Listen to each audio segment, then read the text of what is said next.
You know, if you have ever wondered how tens of thousands of white people in this country went along with slavery, how they went along with Jim Crow, how they went along with violence against civil rights protesters, how they went along with lynchings and are still going along with racist police violence, I think what is going on in Congress right now gives good insight into that. House Minority Leader Kevin McCarthy, himself a Trump supporter who just came from meeting with the man who is definitely guilty of seditious conspiracy in the January 6th attack on the U.S. Capitol, even if the Democrats won't charge him with that.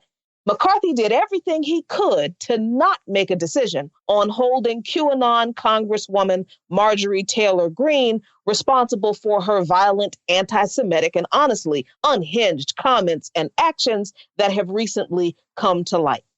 McCarthy met with Greene for hours on Tuesday, during which time she reportedly didn't apologize for anything she said in the past, from claiming that 9/11 and mass shootings at Parkland and Las Vegas were staged, that wildfires in California were actually the result of a secret Jewish plot orchestrated by the Rothschild and PG&E, which is California's energy company, that used lasers in space to start the fires so that they could clear land for high-speed rail projects, that Democratic leaders like Nancy Pelosi should be executed, that Muslims don't belong in U.S. government, and the mother of all conspiracies, that Donald Trump is secretly fighting a worldwide child sex slavery ring that was supposed to culminate in the mass arrest of all of his political opposition. That's what was going on January 6th. That's what they thought would happen. She apologized for none of it. And having received no capitulation from Trump's new ice queen, Greene, McCarthy then met with the Republican steering committee to see if they would do something about her, but they punted by adjourning Tuesday night without making a decision. Then McCarthy is reported to have met with House Majority Leader Democrat Steny Hoyer. How did that go? Well, McCarthy said, quote, "I understand that Marjorie's comments have caused deep wounds to many, and as a result, I offered Majority Leader Hoyer a path to lower the temperature and address these concerns. Instead of coming together to do that, the Democrats are choosing to raise the temperature by taking the unprecedented step to further their partisan power grab regarding the committee assignments of the other party," end quote. But see, it wasn't Hoyer's job to lower the temperature. It was McCarthy's job as House Republican leader to deal with the newest violent, unhinged bigot in his party. But he did not. And instead, he made those who do want to hold her accountable the problem because they want to hold her accountable. But that's what racists do when confronted with the demand to do something about other racists.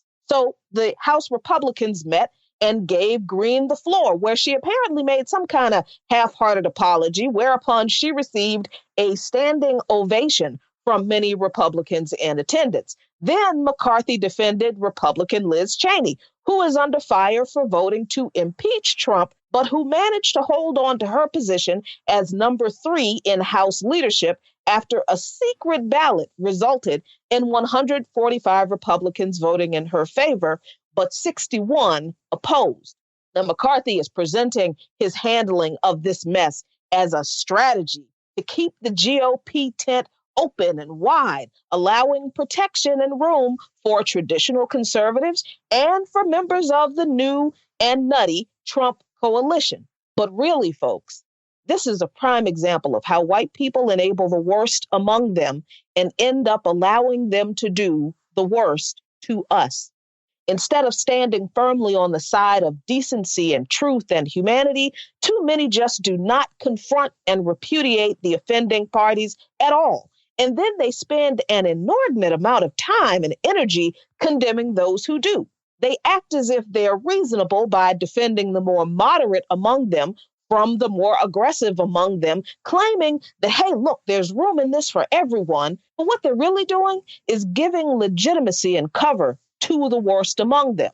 And this is part of the mental sleight of hand that too many white people have done for centuries in this country to excuse the bigotry, racism, and even racist violence among their countrymen over and over again. They defensively proclaim that their family never owned slaves. They never supported Jim Crow. They never kept blacks from living in their neighborhood or shopping where they shopped. They didn't oppose school integration. They don't have a problem with Muslims. They don't have a racist bone in their body. But they also did absolutely nothing to stand up for or defend the people the overt bigots, racists, and lynch mobs went after.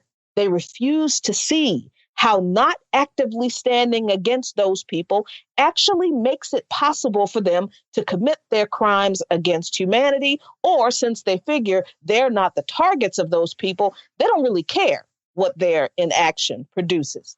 They believe that their inaction absolves them from direct responsibility in the racist and violent actions of the people they choose to ignore, but they're ultimately complicit in providing cover to those forces, letting them know that there will be no repercussions for whatever they do.